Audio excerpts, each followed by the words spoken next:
what do you standardly look to for inspiration with regard to character, building the sound of the world, the environment? Obviously, there's the script, there's the actors themselves. Like, what do you find yourself, at least at first, looking for if you're not like immediately inspired? I find every project it's like the coming up with the themes and just like finding the right tone for the show.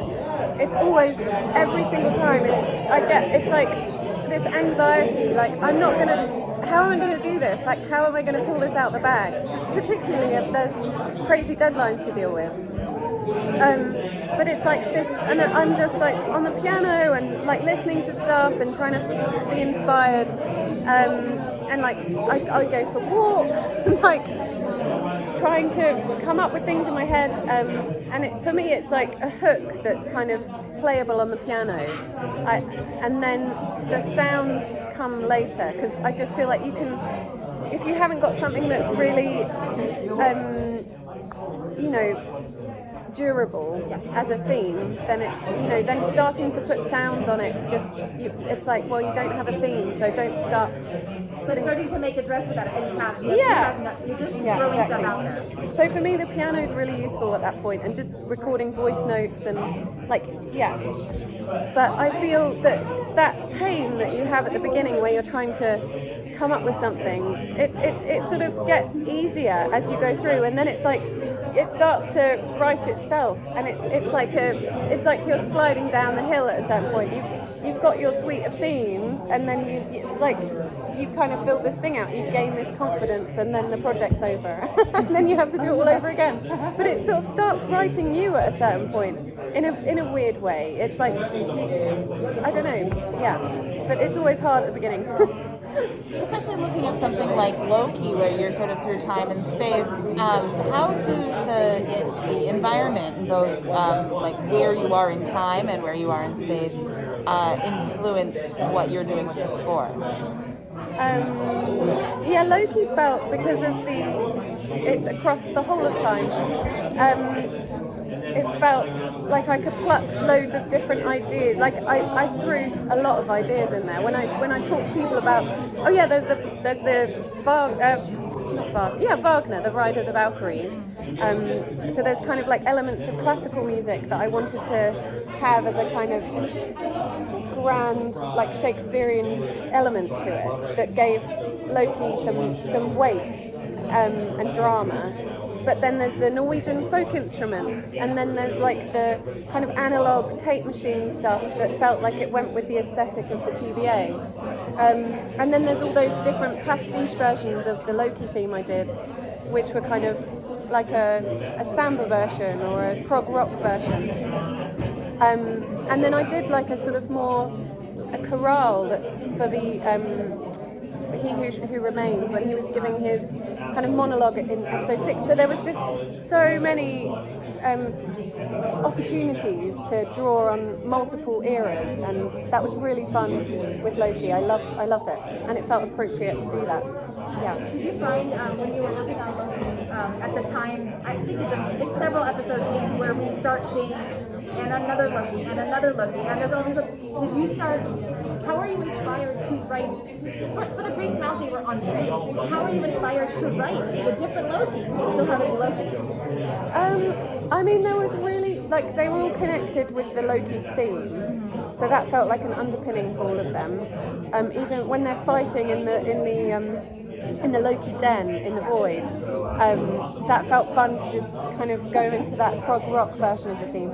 But the classic Loki, the Richard E. Grant character, like I was saying in the conference, that then I was like, oh, that Ride of the Valkyries, and the Valkyries are connected to where Loki comes from, so it felt appropriate to go to that more classical place, because that's his kind of older, most kind of grand version. Comic book Loki, for the one that everyone knows. Yeah. So that, I don't know if that's useful. Yeah. Can you talk about developing themes for original characters and how do you ever, when you're encountering a new character or even a person in life, feel like they sound like certain instruments or certain keys that like you think that is what they sound like, and so in terms of building that character theme?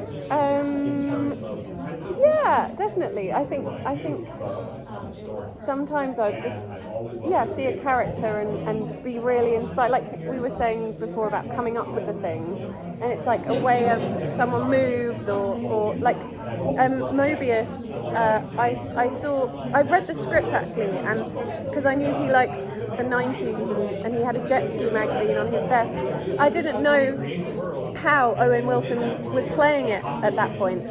But I just had this idea that his theme would be like a Bon Jovi kind of a, like guitar kind of slightly slidey guitar, like rock power ballady. And it was quite slow. And I played it to Kate and she was like, oh, Owen's playing it a bit faster. Like he's not, because I saw him as quite a sort of portly, cop kind of character that it was quite slow. And he played the character faster. So I kind of sped the theme up and then it worked for him. But yeah, the speed that someone's moving and the way people move as well, it's like you want your music to connect with them and not feel like it's slowing the performance down.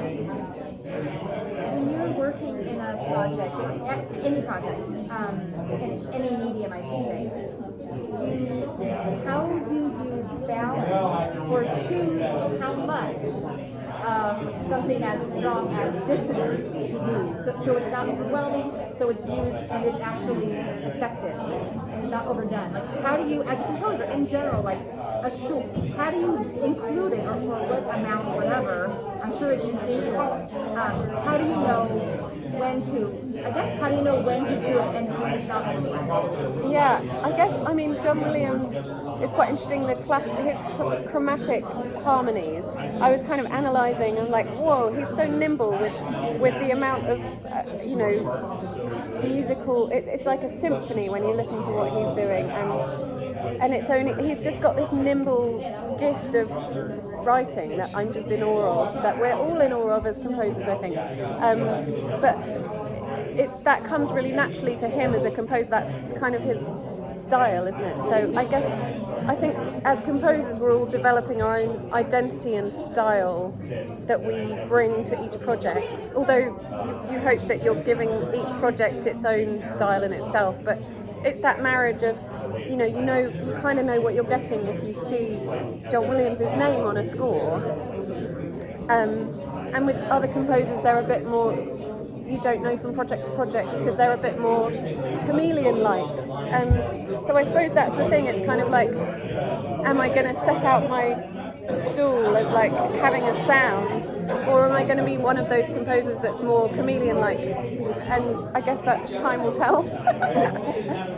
But if you mean like using harmonic dissonance, I definitely, in episode 6 of Loki, where he was in the centre, kind of in He Who Remains is in the Citadel, the score felt like it needed to be quite, like everything's turned on its head. Like there's a shot where you see him and it twists round, and it felt like the kind of dissonance, chromatic dissonance kind of worked really well in episode 6 because it had gone to such a strange place. But yeah, it's just personal taste, and I kind of did it and it seemed to work, and so yeah. Yes. I guess horror films are quite handy for that too. Oh, heck yeah. Yeah.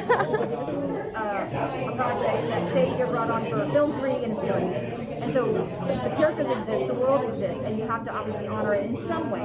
How do you work, because you're also putting your stamp on it, how do you work to respect the history of that sound and the world? Obviously, depending on the story, you may or may not completely change it, you may add a spice to it, whatever. How do you balance that going into a project where it's already been iterated? Yeah, I think, like Star Wars was that, and it was just really working with Deborah Chow, and like I feel like very rarely does a composer get to just completely have total freedom on that stuff. So it was like John Williams and Deborah Chow and Kathleen Kennedy, and there were just many levels of like making sure that there was the right amount of the old and the new, I guess.